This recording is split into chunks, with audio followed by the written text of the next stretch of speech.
Welcome बच्चों। आज हम सॉल्व करेंगे विज्ञान भारती थर्ड कक्षा 8 इकाई 8 किशोरावस्था के अभ्यास प्रश्नों को।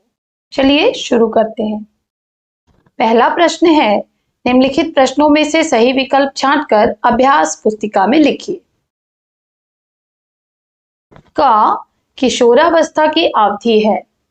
किशोरावस्था बच्चों कितने साल से कितने साल तक होती है? तो यहाँ जो हमारा ऑप्शन दिया है, जनरली हम इसको 12 से 18 वर्ष का काउंट करते हैं, लेकिन यहाँ पर हमारे ऑप्शन में दिया है 11 से 19 वर्ष। तो ऑप्शन स जो है वो हमारा सही हो जाएगा और हम लिख लेंगे 11 से 19 वर्ष।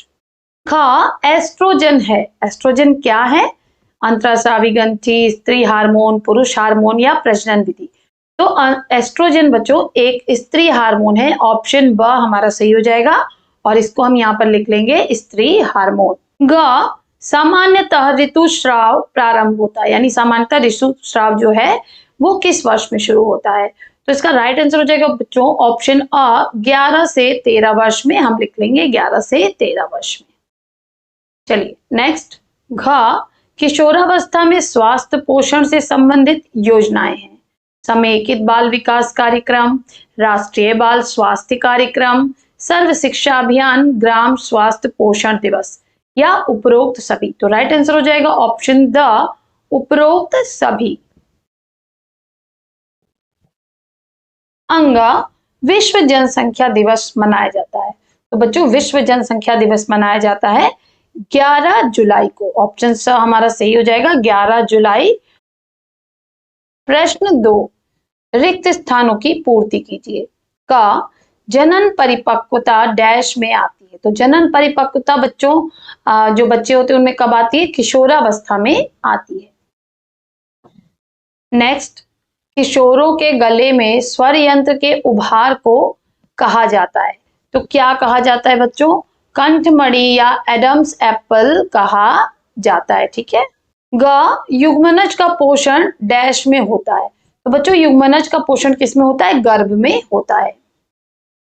घ अधिक मदिरा का सेवन व्यक्ति के डैश को प्रभावित करता है। किसको प्रभावित करता है बच्चों? तंत्रिका तंत्र को प्रभावित करता है। ठीक है, यानी हमारे ब्रेन डेवलपमेंट को नुकसान पहुंचाता है और अगर हमारा ब्रेन डेवलप हो गया तो उसको नुकसान पहुंचाता है और आदमी पागलों जैसी हरकतें करने लगता है। अंगा मिशन इंद्रधनुष का उद्देश्य सभी बच्चों का डैश कराना है। क्या कराना है बच्चों? टीकाकरण कराना है। ठीक है, और मिशन इंद्रधनुष में बहुत इंपॉर्टेंट क्वेश्चन है, पूछा जाता है कितने टीके हैं? तो 7 टीके कुल हैं बच्चों। ठीक है, 7 टीके हैं, क्योंकि इंद्रधनुष में कितने रंग होते हैं? 7 रंग। उसको हम किससे याद करते हैं? विब ग्योर से। ठीक है, थोड़ा साइंस का पोर्शन ये भी है। चलिए नेक्स्ट क्वेश्चन पे चलते हैं। प्रश्न 3, निम्नलिखित कथनों में सही कथन पर सही और गलत कथन पर गलत का चिन्ह लगाइए। का पहले ऋतुस्राव को रजोदर्शन कहते हैं। बिल्कुल सही है बच्चों। घ द्वितीयक लैंगिक लक्षण शैशवावस्था में दिखाई देते हैं। गलत है बच्चों। द्वितीयक लैंगिक लक्षण जो है वो किशोरावस्था में दिखाई देते हैं, जैसे लड़कों में दाढ़ी मूंछ आना, ठीक है, और लड़कियों में स्तन का उभार होना, ये सब द्वितीयक लैंगिक लक्षण के अंदर आते हैं। ग लिंग गुणसूत्र एक्स सिर्फ स्त्रियों में पाया जाता है। ठीक है, लिंग गुणसूत्र एक्स, अब यहाँ पर क्या लिखा होता है? एक्स। ठीक है, तो वो किस में? केवल स्त्रियों में पाया जाता है, ऐसा लिखा है, तो ये गलत है बच्चों, ऐसा नहीं है। ठीक है, यहाँ पर हम गलत लिख देंगे। ठीक है, क्यों? क्योंकि पुरुषों में भी एक्स वाई होता है, तो एक एक्स तो पुरुष में भी होता है और स्त्रियों में एक्स एक्स होता है। ठीक है, घ पुरुष हार्मोन टेस्टोस्टेरॉन है। बिल्कुल सही है बच्चों, यहाँ हम सही का निशान लगा देंगे। अंगा धूम्रपान अधिक करने से श्वास से संबंधित रोग हो जाते हैं। बिल्कुल सही है बच्चों, अगर ज्यादा सिगरेट आप पीते हैं तो आपको श्वास से संबंधित काफी सारे रोग हो जाते हैं। प्रश्न 4, स्तंभ का के कथनों को स्तंभ खा के कथनों से सुमेलित कीजिए। इधर स्तंभ का लिखा है, इधर स्तंभ खा। तो देखिए बच्चों, शुक्राणु, शुक्राणु किससे संबंधित है? वृषण से। ठीक है, शुक्राणुओं का निर्माण कहाँ होता है? वृषण में। नेक्स्ट है अंडाणु, तो अंडाणु का निर्माण कहाँ होता है? अंडाशय में। नेक्स्ट है हार्मोन, हार्मोन कहां से निकलते हैं? अंतःस्रावी ग्रंथियों से हार्मोन निकलते हैं।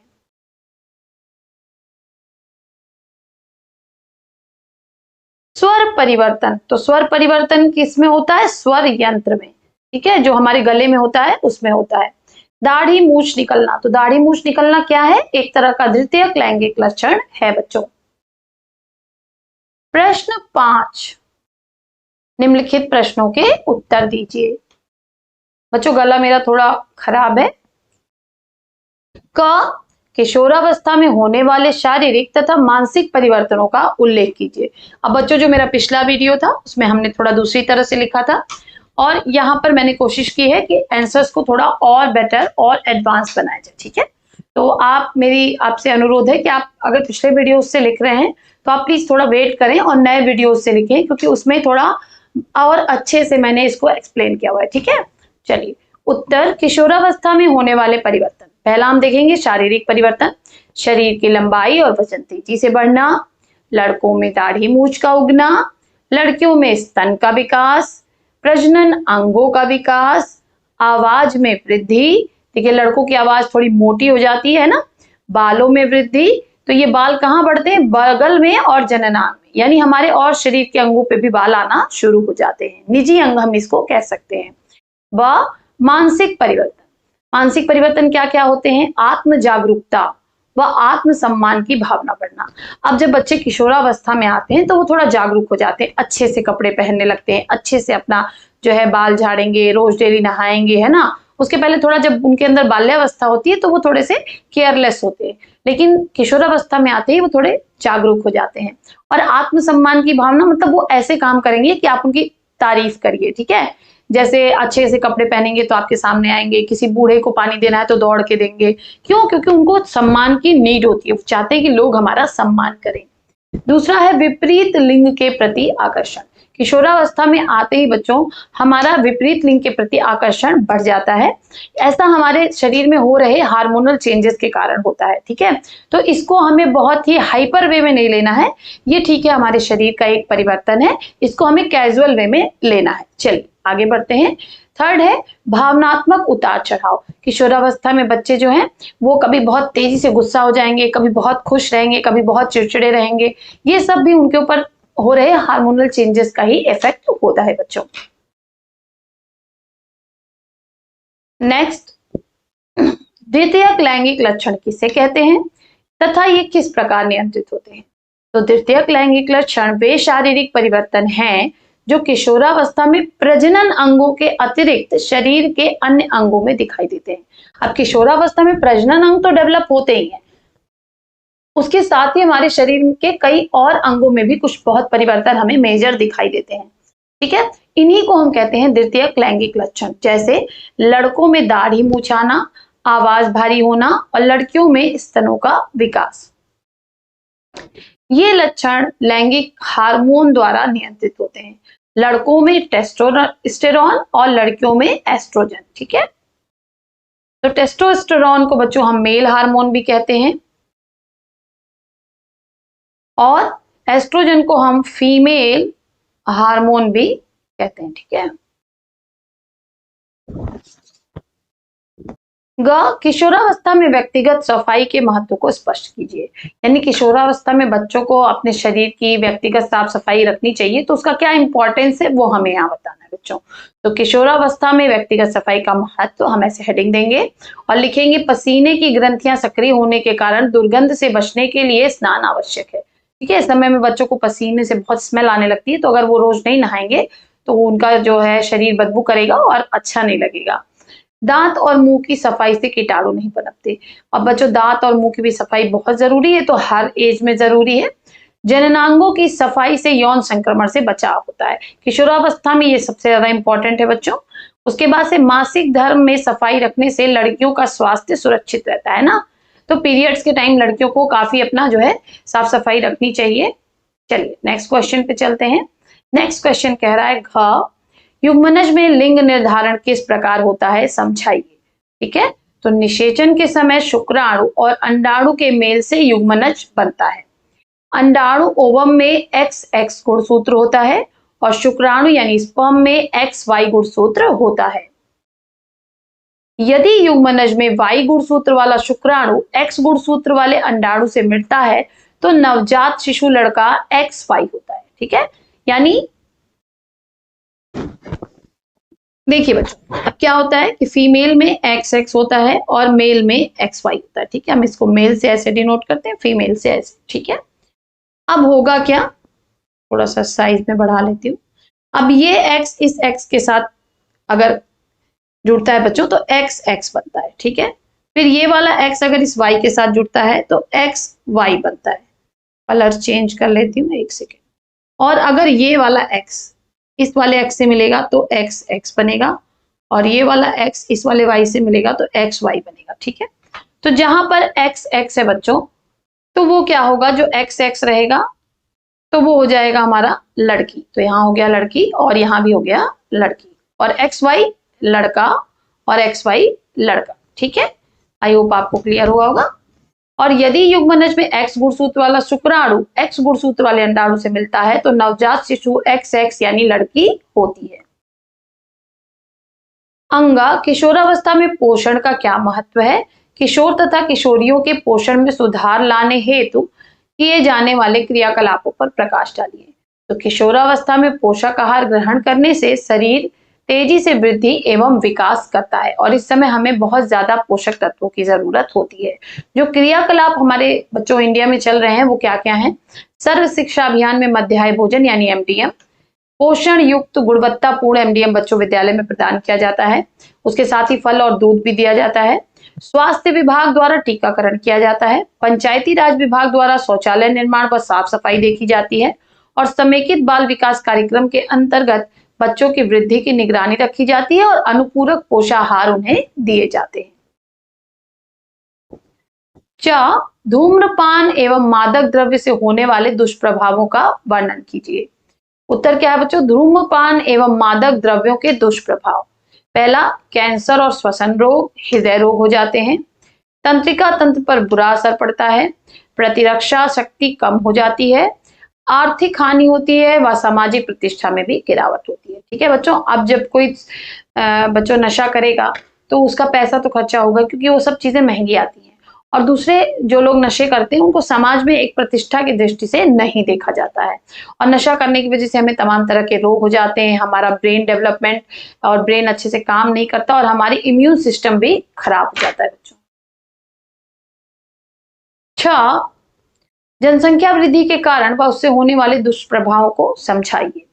भारत में जनसंख्या वृद्धि के कारण सबसे बड़े क्या क्या है बच्चों? अशिक्षा और जागरूकता की कमी। लोगों में अशिक्षा है, जागरूकता की कमी है, जिसकी वजह से वो जनसंख्या नियंत्रण के प्रति सचेत नहीं होते हैं। बाल विवाह और अधिक जन्म दर, हमारे देश में थोड़े से कम आयु में शादियां हो जाती हैं, और जन्म दर हमारे देश की जो है वो बहुत ज्यादा है। मृत्यु दर में कमी, स्वास्थ्य सुविधाओं में सुधार की वजह से अब मृत्यु दर में काफी कमी आ गई है। पहले लोग 60-65 में अगर थोड़ी सी भी बीमारी होती थी तो लोग मर जाते थे। आज बड़ी से बड़ी बीमारी का भी इलाज हमारे देश में हो जाता है बच्चों। परिवार नियोजन के प्रति उदासीनता, परिवार नियोजन कार्यक्रम को जो है बहुत ही व्यापक प्रचार प्रसार द्वारा नहीं फैलाया जाता है, जिसके लिए लोगों में बहुत उदासीनता है और लोग इसके प्रति ध्यान नहीं देते हैं। और जो लास्ट कारण है बच्चों वो है देश की गर्म जलवायु, ये भी इफेक्ट डालती है बच्चों जनसंख्या वृद्धि पर। ठीक है, अब जनसंख्या वृद्धि के कुप्रभाव क्या है? तो इससे क्या होता है? बेरोजगारी आती है, गरीबी आती है। बहुत ज्यादा जनसंख्या हो जाएगी तो इतनी नौकरियां कहाँ है बच्चों? और अगर नौकरी नहीं रहेगी या आपके पास रोजगार नहीं रहेगा, नौकरी ही नहीं कह सकते, रोजगार ही नहीं रहेगा, तो हम गरीब हो जाएंगे बच्चों, है ना? पैसे ही नहीं रहेंगे तो आप खर्च कहाँ से करोगे? फिर प्राकृतिक संसाधनों पर अत्यधिक दबाव। अब जिस स्तर से बच्चों भारत की जनसंख्या बढ़ रही है, यही स्तर रहा तो आने वाले समय में ना हमें बच्चों पानी मिल पाएगा, ना साफ वायु मिल पाएगी, और हमारे साथ बहुत ही ज्यादा दिक्कतें आने वाली हैं। प्रदूषण और पर्यावरण असंतुलन, अब जितना ज्यादा जनसंख्या होगा उतना ज्यादा सबके पास गाड़ियां होंगी, उतना ही ज्यादा प्रदूषण होगा। और पर्यावरण क्या, हम ज्यादा जनसंख्या होगी, ज्यादा से ज्यादा पेड़ काटेंगे, वहां पर घर बनाएंगे, तो पर्यावरण हमारा असंतुलित हो रहा है बच्चों। अपराधों में वृद्धि, अब जो लोग बेरोजगार हैं उन्हें पैसे तो चाहिए, तो क्या करते हैं? जो बहुत ही गरीब और बहुत ही बेरोजगार हैं वो किसी ना किसी मजबूरी में आकर अपराध करते हैं, और अपराधों में भी इसकी वजह से वृद्धि हो रही है। और लास्ट क्या है बच्चों? महंगाई, जितनी ज्यादा जनसंख्या होगी उतनी ज्यादा महंगाई होगी। क्यों? क्योंकि सामान कम है, खरीदने वाले ज्यादा रहेंगे, तो जाहिर सी बात है कि वो चीजें महंगी हो जाएंगी। ठीक है, आगे बढ़ते हैं। परिवार निरोध विधियों का प्रसार किस प्रकार किया जा सकता है? तो हम लिखेंगे परिवार निरोध विधियों का प्रसार करने के उपाय। सबसे पहले हमको क्या करना चाहिए? शिक्षा एवं जागरूकता बढ़ाकर। अब जैसे ये चैप्टर आपको पढ़ाया जा रहा है, आप कक्षा 8 में हैं, तो ये चैप्टर आपको पढ़ाने का मतलब क्या है? सिर्फ ये नहीं कि आपको जानकारी हो, ताकि भविष्य में आप इसको पढ़कर अपने जीवन में इसको इम्प्लीमेंट करें। शिक्षा का यही मतलब होता है बच्चों, ठीक है? आप इसको पढ़ रहे हैं, आपको पता है कि जनसंख्या वृद्धि से हमारे देश पर क्या दुष्प्रभाव पड़ रहा है, तो आप इसको समझेंगे तो आप अपने घर में, अपने मित्रों को, अपने आसपास लोगों को जागरूक करेंगे। तो शिक्षा से बहुत बड़ी जागरूकता फैलाई जा सकती है। नेक्स्ट है मीडिया व स्वास्थ्य कार्यकर्ताओं के माध्यम से जागरूकता फैलाकर। अब टीवी में हम देखिए सामान हमको नहीं भी खरीदना होता है तो कितने सारे ऐड देखकर हम सामान खरीद लेते हैं। तो मीडिया का हमारे ऊपर बहुत प्रभाव है बच्चों। तो अगर हम उसको एक टूल की तरह इस्तेमाल करें तो हम इससे भी जागरूकता फैला सकते हैं। जागरूकता शिविर का आयोजन करके। तो जहां पर जनसंख्या ज्यादा बढ़ रही हो वहां हमें जागरूकता शिविर का आयोजन करना चाहिए और लोगों को इसके बारे में बताना चाहिए। परिवार नियोजन के साधनों का निशुल्क वितरण। सरकार को चाहिए कि वो परिवार नियोजन के साधनों का निशुल्क वितरण जगह जगह पर समय समय पर करवाए। ठीक है, चलिए नेक्स्ट क्वेश्चन पे चलते हैं। परिवार कल्याण कार्यक्रम के अंतर्गत संचालित योजनाओं को लिखिए। तो परिवार कल्याण कार्यक्रम के अंतर्गत निम्न योजनाएं चलती हैं बच्चों। पहला है मिशन इंद्रधनुष। इसमें मुख्य रूप से 7 बीमारियों का टीकाकरण किया जाता है। दूसरा है जननी सुरक्षा योजना। इसमें गर्भवती महिलाओं हेतु ये योजना चलाई जाती है। तीसरा है राष्ट्रीय एम्बुलेंस सेवा। दूरस्थ ग्रामीण क्षेत्रों में गर्भवती महिलाओं एवं नवजात शिशुओं को 24 घंटे निशुल्क चिकित्सा उपलब्ध कराना इस सेवा का जो है बच्चों लक्ष्य है। अब आ जाते हैं बच्चों अपने प्रोजेक्ट कार्य पे। ठीक है, कह रहा है कि अपने परिवार में बेटा तथा बेटियों में भेद करने वाली सामाजिक धारणाओं को लिखिए तथा उनको दूर करने के उपायों को सूचीबद्ध कीजिए। तो ये आपका एक प्रोजेक्ट कार्य था। तो इसमें हमारे बच्चों ने जो है स्कूल के कुछ काम किया और आसपास गए लोगों से पूछा। तो देखिए क्या निकलता है धारणाएं। तो बेटा बेटी में भेद करने वाली सामाजिक धारणाएं क्या क्या थी? पुत्र को लोग वंश चलाने वाला मानते हैं बच्चों, पहला ये था। दूसरा निकल के आया बेटियों को आर्थिक बोझ समझा जाता है। ठीक है, बेटियों को आर्थिक बोझ समझा जाता है। फिर पुत्र से बुढ़ापे में सहारा मिलने की सोच होती है लोगों की कि पुत्र से हमें बुढ़ापे में क्या मिलेगा? सहारा मिलेगा।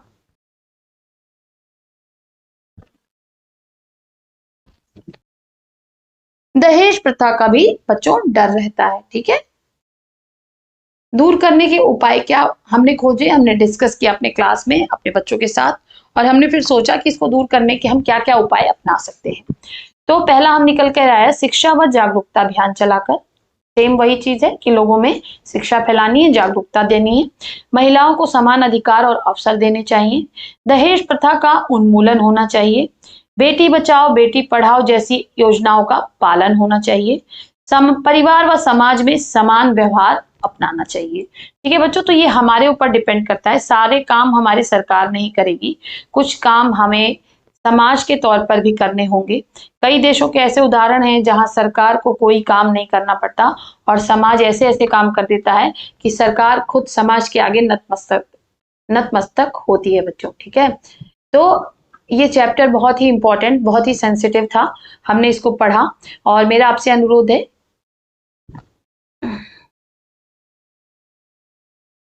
देखिए नेक्स्ट प्रोजेक्ट कार्य है अपने मित्रों के साथ समूह बनाकर उन खाद्य पदार्थों के नाम लिखिए जो आपने दोपहर व रात के भोजन में लिया था तथा चर्चा कीजिए क्या भोजन संतुलित एवं पोषक है। क्या इसमें ऐसे खाद्यान्न जैसे वसा, शक्कर आदि सम्मिलित हैं जो ऊर्जा प्रदान करते हैं? क्या इनमें दूध, दाल, अंडा आदि शामिल हैं जो वृद्धि हेतु प्रोटीन प्रदान करते हैं? फल एवं सब्जियों का क्या स्थान है और जंक फूड की भी पहचान कीजिए। तो बच्चों यहाँ हमने अपने स्कूल में जो किया उसको यहाँ पर लिखा हुआ है। परियोजना हमारी क्या थी? भोजन पर चर्चा। सबसे पहले हमने क्या की? समूह बनाकर सूची बनाई।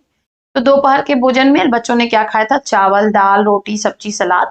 और रात के भोजन में बच्चों ने खाया था रोटी, सब्जी, दूध, दही और घी। इसके अलावा आप कुछ और भी लिख सकते हैं जो आपने खाया हो। ठीक है, संतुलन की जांच हमने कैसे की? तो इसमें अनाज, दाल, दूध से प्रोटीन मिलता है, सब्जी व फल से विटामिन व खनिज मिलता है, रोटी चावल से कार्बोहाइड्रेट यानी ऊर्जा मिल रही है, दूध, दाल, अंडे से वृद्धि हेतु प्रोटीन मिल रहा है और घी से हमें वसा भी प्राप्त हो जा रही है।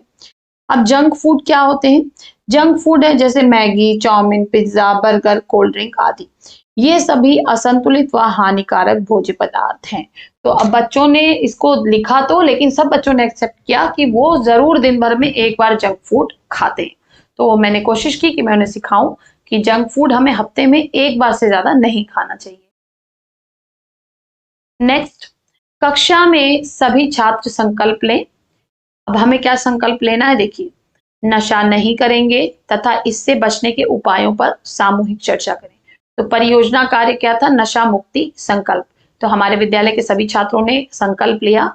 हम सभी छात्र संकल्प लेते हैं कि हम नशा नहीं करेंगे। और हमारे समूह चर्चा के बिंदु क्या थे? नशा स्वास्थ्य को नष्ट करता है, पढ़ाई, परिवार व समाज पर नकारात्मक असर डालता है, इससे आर्थिक व मानसिक हानि होती है। बचने के उपाय जो हमारे बच्चों ने हमें बताए वो क्या थे? मित्रों के दबाव से बचना चाहिए। कई बच्चों ने मुझे बताया कि उनके जो फ्रेंड्स होते हैं, बाहरी, विद्यालय के नहीं या थोड़े बड़े एज में, तो वो अगर किसी तरह का नशा कर रहे हैं तो वो उनसे कहेंगे यार तुम भी कर लो, ये बहुत ही अच्छा है, अभी तुम बहुत कूल हो जाओगे, बहुत अच्छा लगेगा, एकदम शांत हो जाओगे। तो बच्चे जो है मित्रों के दबाव में आकर नशा करना शुरू करते हैं। तो बच्चों, ऐसे मित्रों को आप तुरंत त्याग दीजिए और किसी के भी दबाव में आकर नशा नहीं करिए। खेल कूद व गतिविधियों में प्रतिभाग करना। तो हमें क्या करना है? ज्यादा से ज्यादा खेल कूद और गतिविधियां करनी है ताकि हमारे शरीर में जो एक्स्ट्रा एनर्जी है वो खत्म हो और हमारा ध्यान नशे से हटकर खेल कूद पर लगे। नशे के दुष्प्रभाव के बारे में जागरूकता अभियान। तो हमें जो है जागरूकता अभियान चलाने चाहिए। हमारे बच्चों को चाहिए कि वो अपने घर में जाएं, अपने घर में डिस्कस करें, लोगों से बात करें। थोड़ा ही सही लेकिन कुछ तो असर बच्चों पड़ेगा। नेक्स्ट, योग करना बहुत इंपॉर्टेंट है और स्वस्थ जीवन शैली को अपनाना। ठीक है, टाइम पे उठना, टाइम पे सोना, देर तक मोबाइल ना देखना, इन सब चीजों का भी हमें ध्यान रखना है। तो बच्चों, ये बहुत ही सेंसिटिव और बहुत ही यूनिक जो है हमारा चैप्टर था। इसको हमें पढ़ने से ज्यादा समझना है और अपने लाइफ में इम्प्लीमेंट करना है। ठीक है, तो फिर मिलेंगे नेक्स्ट वीडियो में नेक्स्ट चैप्टर के साथ। तब तक के लिए पढ़ते रहिए, आगे बढ़ते रहिए। बाय बाय बच्चों।